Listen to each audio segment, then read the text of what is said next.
अखंड ज्योति अक्टूबर 2021। जगत का आधार मां काली। भद्रकाली शब्द शुद्धतम विज्ञान दात्री शक्ति का प्रतीक है। अथर्ववेद के वाक्यों में कहा गया है कि भद्रकाली देवी योग देवी अर्थात पराशक्ति से अभिन्न है। इन देवी का स्मरण करने से उपासकों के शुद्धात्म विज्ञान का विकास होता है और वे सर्वशक्ति संपन्न हो जाते हैं। काली की मूर्ति शक्ति तत्व की पूर्ण अभिव्यक्ति है। इसमें सृष्टि और संहार का जो रहस्य छिपा हुआ है उसको पूर्णतः व्यक्त नहीं किया जा सकता है। काली की मूर्ति, काली का ध्यान तथा कालिका की पूजा बहुत लोगों के देखने और सुनने में आती है। काली के ध्यानगम्य रूप और उसके तात्पर्य के विषय में किंचित कथन ध्यातव्य है। अरूप ही काली का प्रकृत रूप है। साधक साधना के पथ में अरूप का रूप निर्माण कर डालता है। अरूपम भावनागम्यम परम ब्रह्म कुलेश्वरी अरूपाम रूपिणीम कृत्वा कर्म कांडरता नरः। पुराणों एवं तंत्र शास्त्रों में साधारणतया दक्षिणा, भद्रा, गुह्य प्रभृति भेद से काली की अष्टमूर्तियों का उल्लेख मिलता है। इनमें दक्षिणा काली हमारे देश में विशेष रूप से पूजित और आराधित होती आ रही हैं। 10 महाविद्या के अंदर भी काली का नाम ही सर्वप्रथम आता है। तंत्र शास्त्र काली का ही आद्या शक्ति महामाया के नाम से कीर्तन करते हैं। काली ही विश्व की प्रसूति तथा जीव जगत की भुक्ति मुक्ति प्रदायिनी है। इस बात का श्रद्धालु सतत विश्वास करते हैं।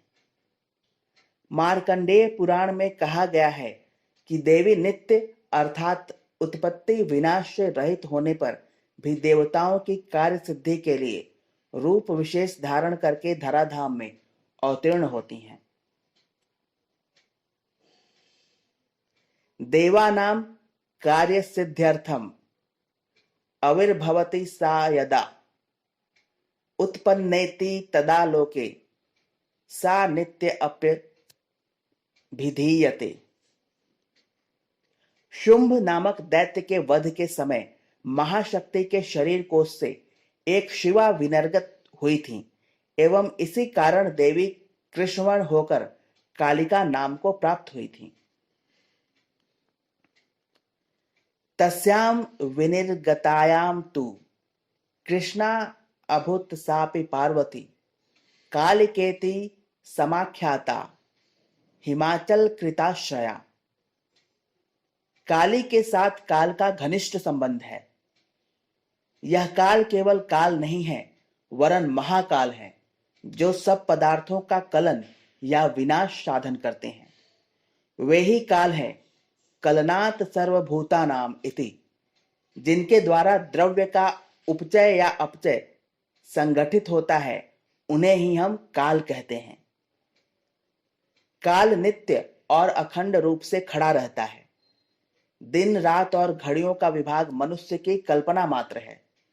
सूर्य की गति की सहायता से हम काल का विभाग करते हैं। कृत्रिम होते हुए भी यह विभाग हमारे सामने वास्तविक सा प्रतीत होता है। काली संहार की मूर्ति है, इसी कारण इनके साथ सर्वच्छेदकारी काल का संबंध है। कुछ देर तक स्थिर चित्त से काली की मूर्ति का दर्शन करने से दर्शक के हृदय में संहार की विभीषिका स्वयं ही उपस्थित होती है। काली की कराल मूर्ति तथा काल की रुद्र मूर्ति दोनों ही महाप्रलय की सूचक हैं, जिसे काल कहा जाता है। वह महाशक्ति के राज्य में शक्ति विशेष के अतिरिक्त कुछ नहीं है। विश्व के समस्त पदार्थ शक्ति के ही उद्भूत रूप हैं। शक्ति मात्र से ही सबकी उत्पत्ति होती है।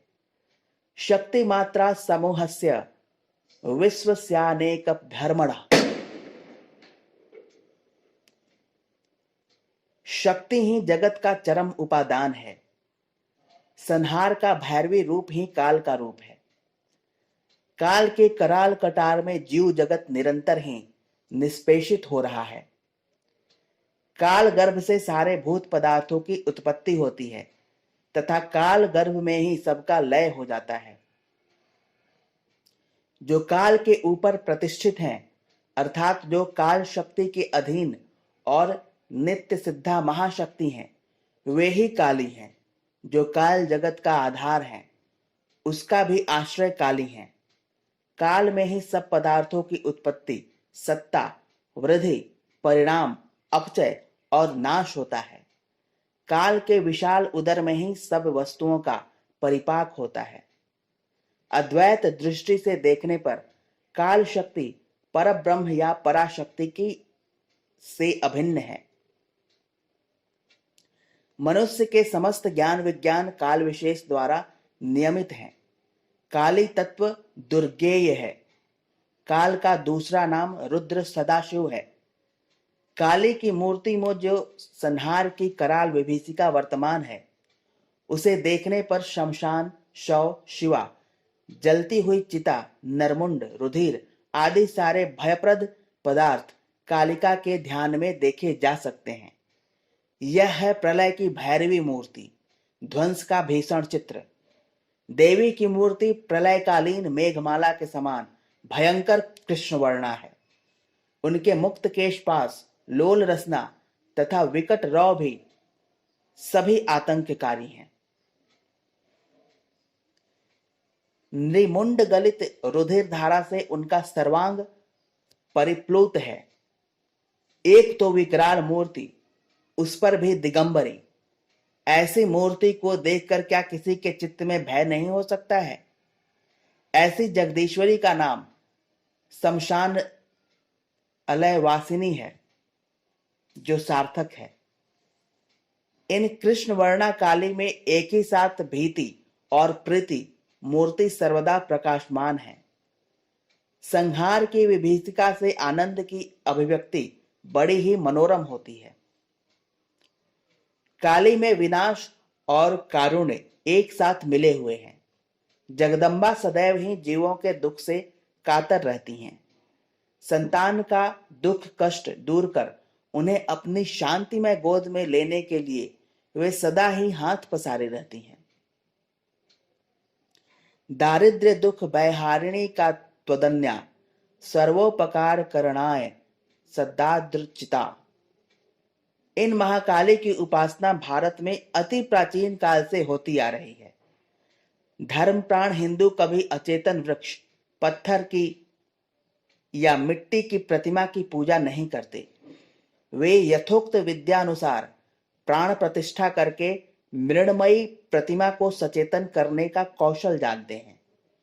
भक्त की अभीष्ट पूर्ति के लिए जगदीश्वरी मूर्ति में आकर आविर्भूत होती हैं। आइए आज हम सभी उपासक उन काली कराली मनोजवा मूर्ति की अर्चना कर अपने अभिष्ट की पूर्ति करें। समाप्त।